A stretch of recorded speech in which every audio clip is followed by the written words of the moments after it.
Dahil po sa frost o andap dulot ng tumitinding lamig, inagahan ng ilang magsasaka sa Benguet ang pag-aani ng mga apektadong gulay.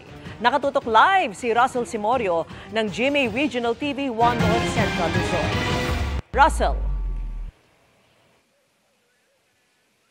Vicky, kasabay ng paglamig pa ng temperatura dito sa Atok, Benguet, ang problema naman ng ilang magsasaka sa pagtama ng frost o andap sa kanilang mga pananim na gulay. Ang diskarte naman ng ilang magsasaka ay mag-harvest ng maaga basta masigurong hindi sila babaratin sa presyo.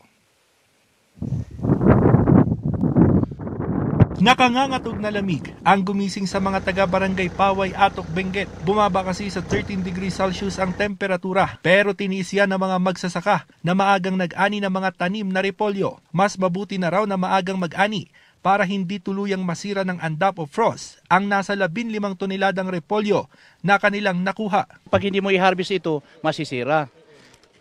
Kaya kailangan harvestin kahit mababa ang gulay. Di gaya ng toneladang pananim na Chinese cabbage na hindi na naisalba kaya lugi sa ipinuhunan. Paliwanag ng mga residente o yung mga magsasaka, hindi raw sila nakapag-ani noong nakaraang linggo dahil bumagsak sa 3 hanggang 4 pesos ang presyo ng Chinese cabbage. Hinihintay raw kasi nilang mataas ang presyo ng Chinese cabbage para meron naman silang kita kahit na kaunti. Nasira na ito. Kasi na-over na. At saka walang ulan. Bakit hindi agad inarbest yan ng mga magsasaka? Kasi mababang presyo nun, hindi naman mabinta. Oo. Kasi kapag hinarbest nila dun, pupunta lang sa mga howling, ganun. Pero paglilinaw ng Department of Agriculture Cordillera, harvesting pa rin po ngayon ng mga cabbages, including Chinese cabbages.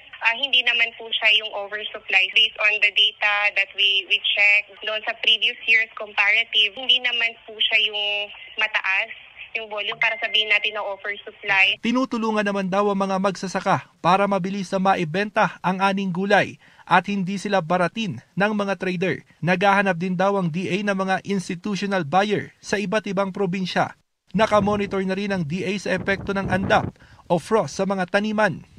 Kung may masisira man daw, kaunti lang dahil may diskarte ang mga magsasaka kontra sa epekto ng andap. Vicky, karamihan sa mga magsasaka dito sa Atok, Benguet maghapon na nag-harvest ng kanilang mga pananim na gulay. At yan ang latest mula rito sa Atok, Benguet. Balik sa iyo, Vicky.